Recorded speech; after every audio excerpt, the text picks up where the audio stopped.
Hi and welcome to today's episode, which is going to be all about going gaga for granola.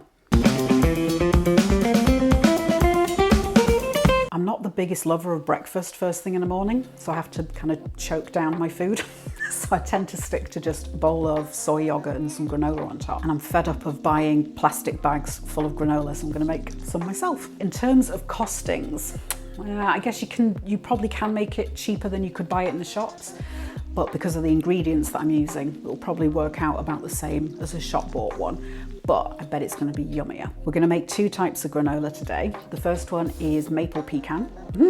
Yummy. Nice and simple, very quick. And then the second one is going to be a little bit more grown up, perhaps. It's going to be ginger, chocolate and orange. The thought of putting chocolate in your breakfast might horrify you, but don't put it in. Simple as that. I'm putting dark chocolate in my breakfast and it's going to kind of perk me up for the rest of the day. So let's get cracking with the maple pecan. Preheating the oven to 160 degrees C. I'm basing this on Miyoko Shina's recipe for Granola Unleashed. Lots of great recipes in this one. Lots of kind of store cupboard basics. Putting some baking paper, baking parchment, whatever you want to call it, on the bottom of the pan. That's just going to help stop things sticking to the pan. I'm going to mix up the wet ingredients first. Putting in 1/3 cup of just sunflower oil, 60 grams, 1/2 cup of maple syrup, 126 grams, and 1/2 teaspoon of salt. Give that a really good whisk together.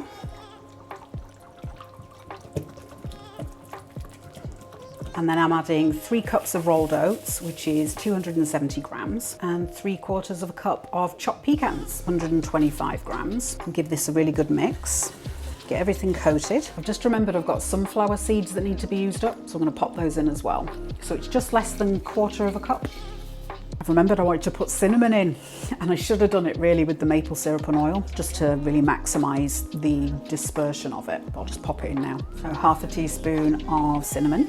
So just make sure everything's all glossy and shiny and sticky and delicious.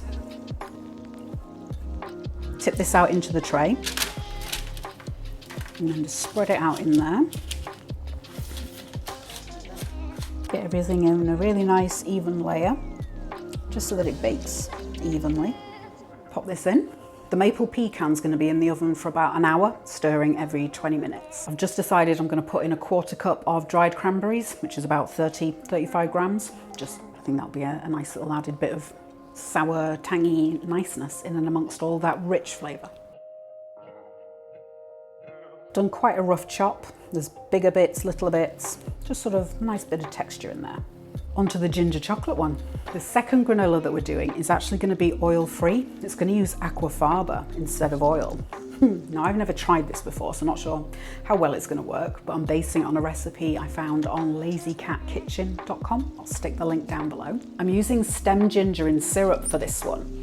It's the stuff that looks like that, so it's little pieces of ginger in a sugar syrup. I've drained off the sugar syrup and I'm going to use this like I did with the maple syrup in the last one, just to get it really crunchy and sticky. I'm going to mix the wet ingredients separately.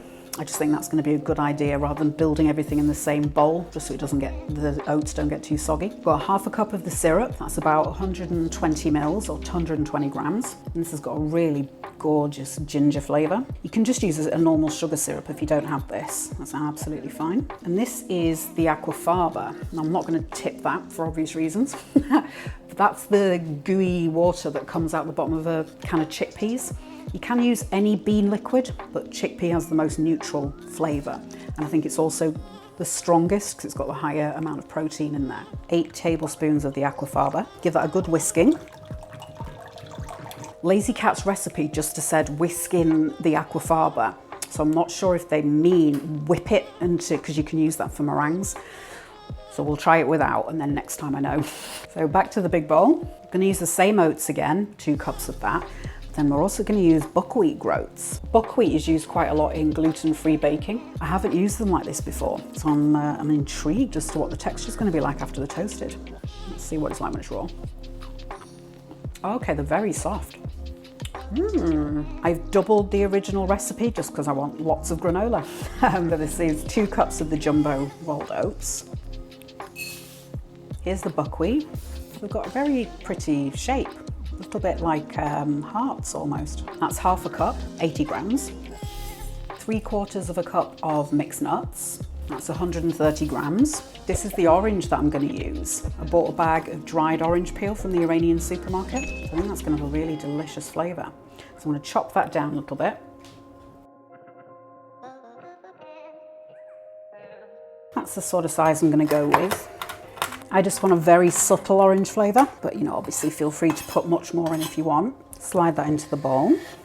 I'm going to put half a teaspoon of salt in with the aquafaba and syrup just to get it nicely mixed in. Just looks like a lot of liquid for that amount, but we can always put more oats in, no problem. Pour in the mixture.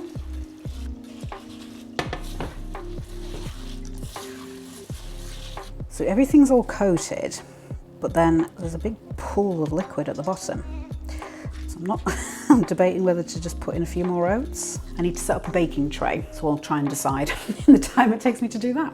Yeah, I'm going to pop in another 1/4 cup of oats, just to be on the safe side. I don't want it too liquid, because I guess that's just going to take ages to then bake back off again. Pour that into the tray. I've just remembered I was going to put the orange peel in later. Damn, I think that's going to be too long for the orange. So into a nice even layer again. Put this in the oven, take the other one out. You can see the amazing colour this is getting on top already. Oh, and the smells. Give it a mix around. When I put this one in first, it was on the top shelf. So I've now put the other one on the top shelf and I'll put this underneath. Set the timer for another 20 minutes. So we'll, and then bring it out and stir it again. The aquafaba recipe says 30 to 35 minutes. I don't know, it just seems so wet that I just don't think that's a reasonable amount of time. But we'll see. I'm hoping to be completely wrong. That would be great. I've got 6 chunks of stem ginger, so I'm going to chop that into smaller pieces. So I'll do it probably into 3. In half, and then 3 again. Yeah. A little dish of delicious. This isn't needed until much later, but I've chopped up a 100-gram bar of dark chocolate. Another last-minute addition, I'm going to pop in some barberries. So that's a 1/4 cup. They've got a very nice kind of tangy, zingy flavour to them. So I pop them in all sorts of stuff. So I think that's going to balance really nicely with the sweetness from the ginger and the chocolate as well. It's going to offset that a little bit. Time has just gone off, so let's have a look. My friend's just had some flowers delivered. He's such a good egg. So, it's looking a little bit sloppy, but then I can see bits are going golden, so I think we'll be all right. I'll put the ginger in now. You can do it in smaller pieces if you like. I probably should have done, looking at the amount I've got there really. Here's the maple pecan. So you can see the colour is much more even, or it's becoming a bit more even. Back into the oven for another 15 minutes, I think. Time has gone off again, so let's have a look. I'll do the maple pecan first. I'm going to do these first, the ginger one. It's just starting to look a bit dark in places, so I'll give it a mix. Yeah, as suspected, half an hour is not nearly enough time because it's still very wet. I should have done this on a silicone sheet just to stop it sticking like it is. Flavour's very good though. So I'll put this one back in. And here's the maple pecan. So that is looking really nice and even. Mix in the cranberries. Because the granola is still hot, putting the fruit in now makes them go really lovely and chewy. So it's little chewy, lovely bits as you chomp on your breakfast. So just stir those in. Just leave this to cool down now, and it will get crunchier and crunchier as it cools. We'll just wait for the other one to be ready. So I've got it on for 15 minutes. I've got a feeling it might need an additional 10-15 minutes after that. I might have to drop the temperature as well, but we'll see. The ginger granola had another 15 minutes at 160, and then I dropped the temperature to 150, and I've stirred it every 5 minutes, so it's had another 10 minutes on top, just because the colour's starting to go quite dark. So let's pull it out. Hopefully this is going to be the last time. It's quite even in colour now. I think that's should be good. I also went through and chopped up the ginger with some scissors just to get the pieces a little bit smaller. Yeah. You should really do them much smaller, and probably put the ginger in at the beginning. I just didn't want to dry it out too much. but it's not shriveled nearly as much as I thought it would. The orange flavour isn't quite as pronounced as I would have liked, so I'm going to pop in another sort of tablespoon or so of the orange peel. I did this in the pestle and mortar and just banged it up, much easier than doing it with a knife. So I'm going to sprinkle that on. And then I'm going to mix in those barberries.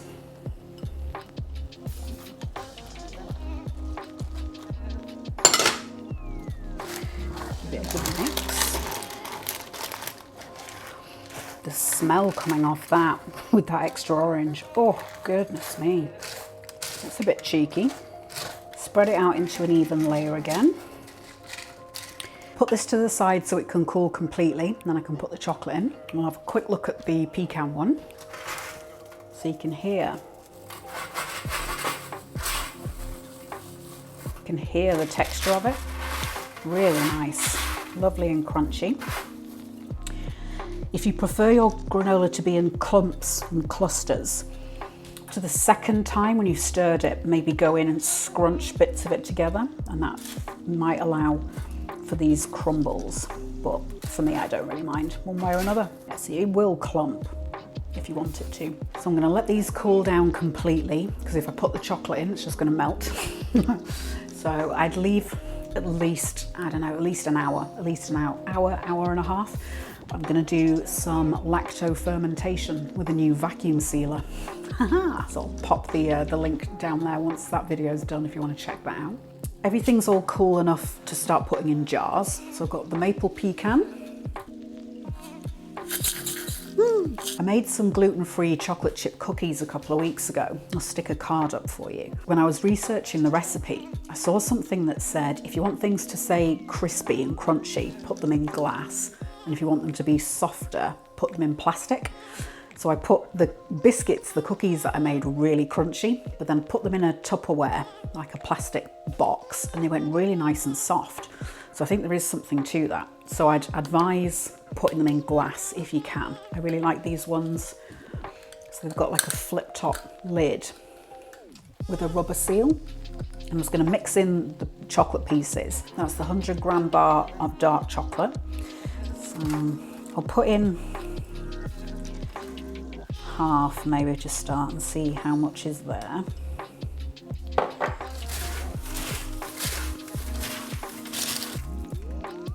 Yeah, stick it all in, why not?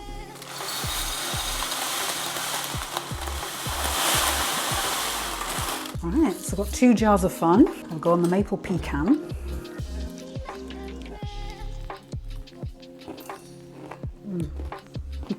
That is so good. Those flavours are brilliant. And the sweetness isn't too sugary. It's sweet, but then it's not sickly. It's not, you know, like some of the commercial brands of stuff you can buy that are very, very sweet. This is just very subtle and really rounded. If you want more cinnamon, just put a full teaspoon instead of half, but it just depends on, you know, where you want it. That's just gorgeous. Next time I make it, I might do it at 150 and just do it for longer, because it does go quite dark, which isn't bad or anything, but it just gives it more of a flavour, more of a toasted flavour. Whereas if you want something that lets the flavours of the ingredients shine, yeah, maybe drop the temperature a little bit. But the texture's great, nice and crunchy, but without being hard. I'm not sure how to describe it. You know, sometimes you get cereal and it kind of cuts the roof of your mouth to shreds as you chew it. None of that. It's just really pleasant. These are both brilliant if you're gluten-free, as long as you stick to certified gluten-free oats, because that's the only kind of gluten thing in there. So yeah, really good option for a simple breakfast if you want to be able to control, you know, what's going in your food. Trying some of this one. As I mentioned, cut the ginger smaller and put it in from the start, just so it can dry out a bit more. I'm gonna have to eat this one first, I think, because I don't know if there's enough sugar in those ginger pieces to preserve it in the jar. Have a go on that.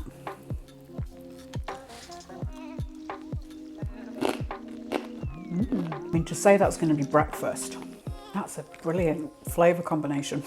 There's a spicy sweetness from the ginger, and there is a heat there to it a little bit. But then the chocolate kind of nudges it in a different direction. And then you've got the barberries there, which kind of give that sour note, so it's not too intensely sweet or anything. And in terms of crunch, like I'm actually a bit blown away at how well it's worked. I was dubious to start with. The buckwheat's got a great texture to it actually. It's a bit like toasted corn or maybe roasted chickpeas. That kind of crunch, really pleasing.